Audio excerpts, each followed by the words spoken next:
My name is Franklin, and I'm an atheist. I've read a lot about religion, but reading tells you little about how it's actually practiced. 76% of people in the United States claim some sort of religion. Christians, Buddhists, Jedi. What is it about their religion that resonates with who they are? How does their religion make them a better person? And what do they think is still missing about how we understand the world? My goal is to grow my knowledge and wither my ignorance. I think it's important to talk to them and find out what they believe.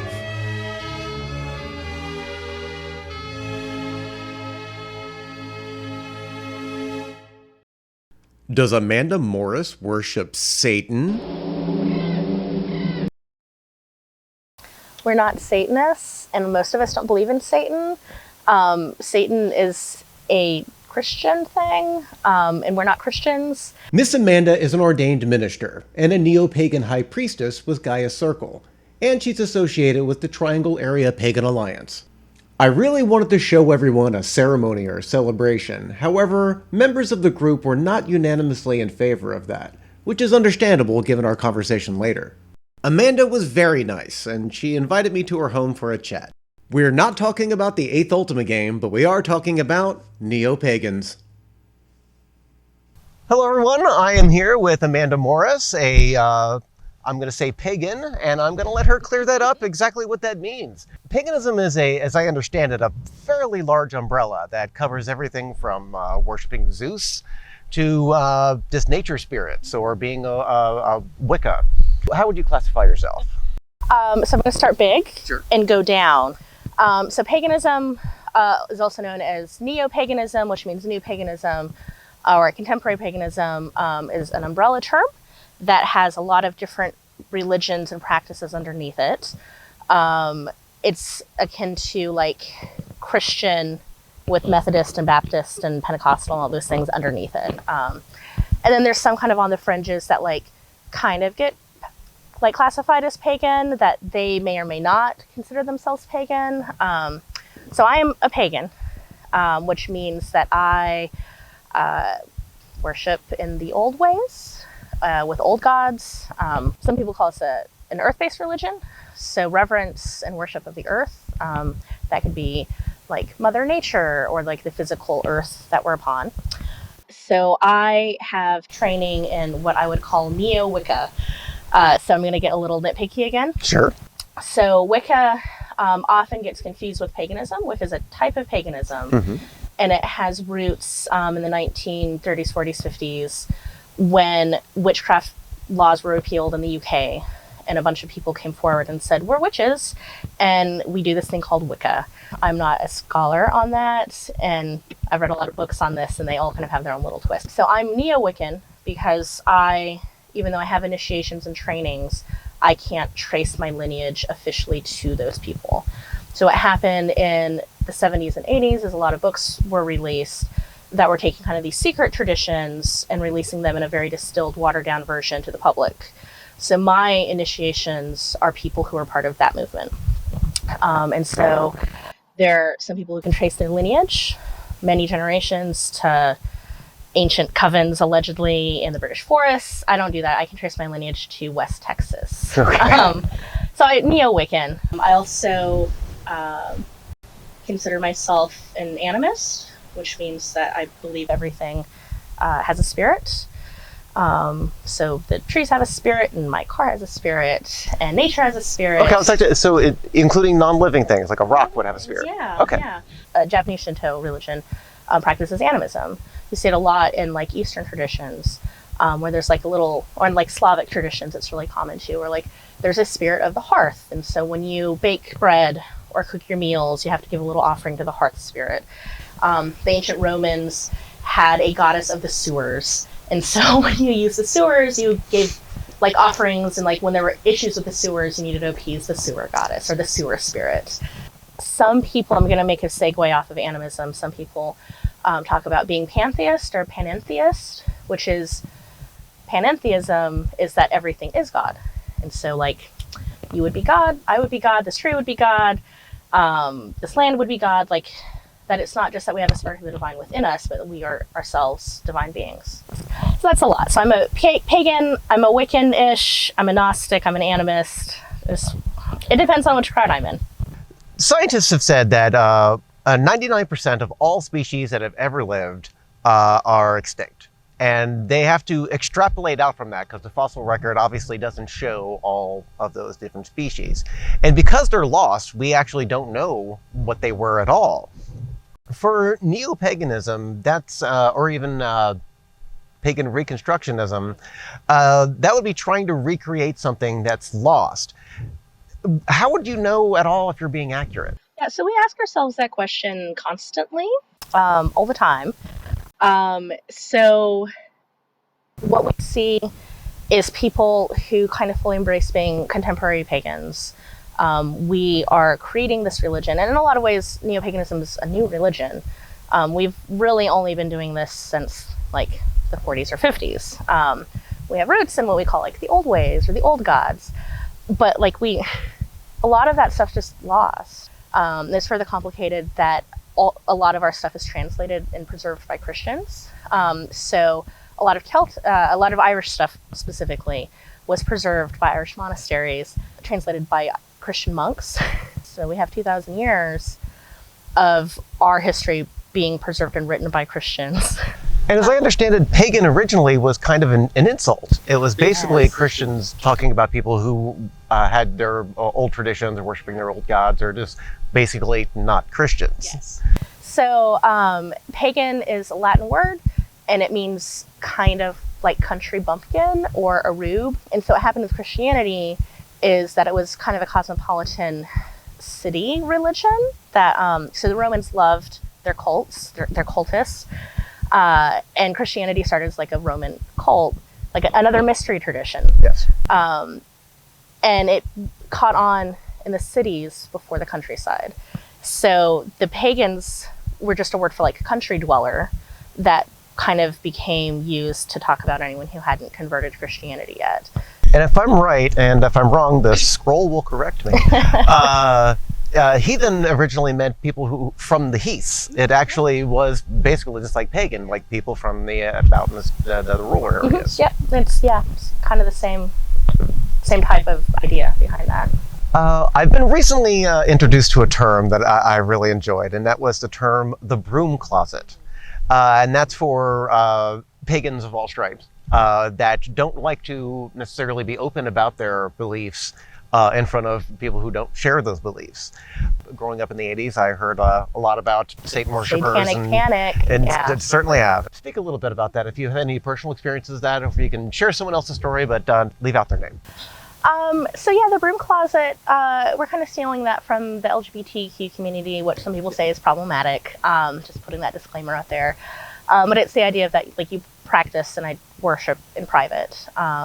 And the risk is because we are a minority religion that has a ton of stereotypes that it's just not safe for some people to practice in public. I've read a lot of cases of women losing their children when they've divorced their husbands because the husband says, oh, she's a witch, she's unfit to be a mother. People who don't qualify for public office. If my husband were to run for public office, the fact that I'm a witch would hurt his reputation, even though we're separate people and he's not pagan.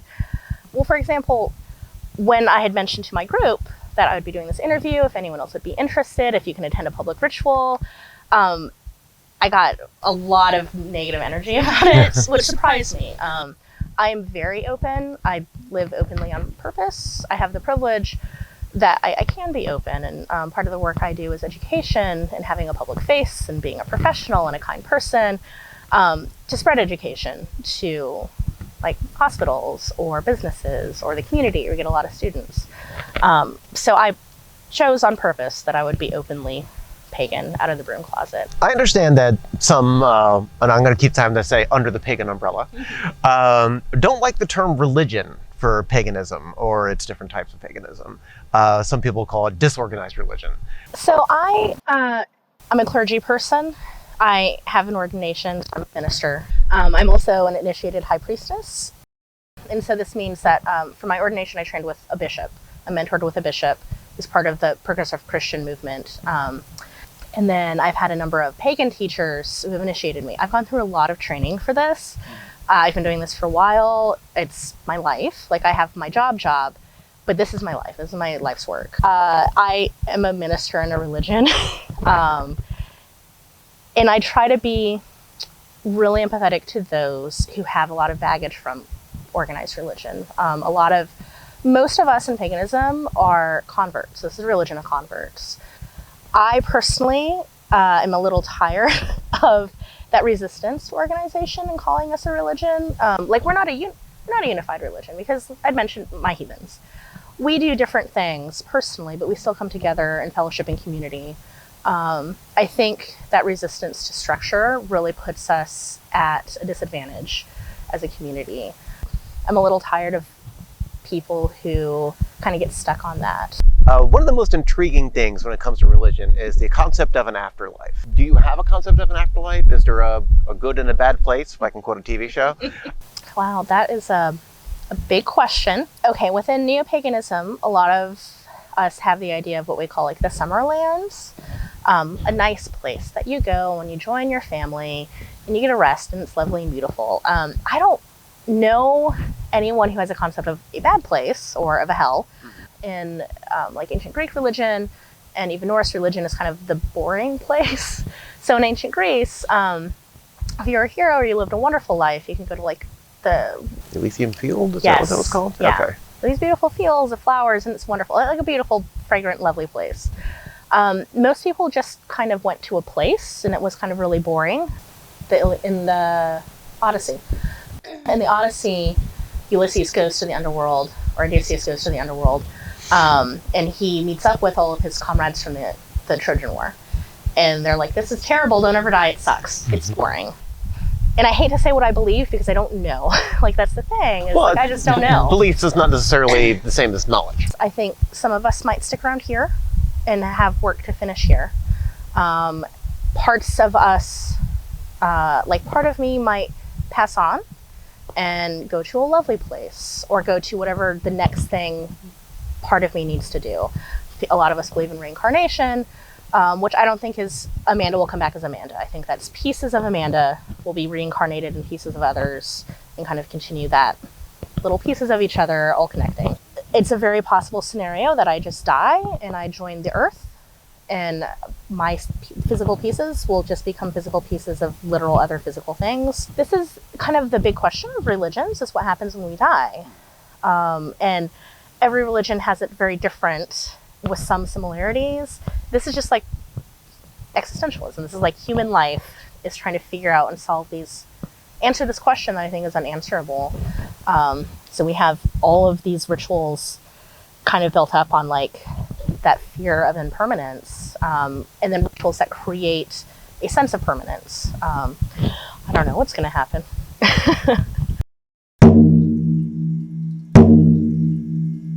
What?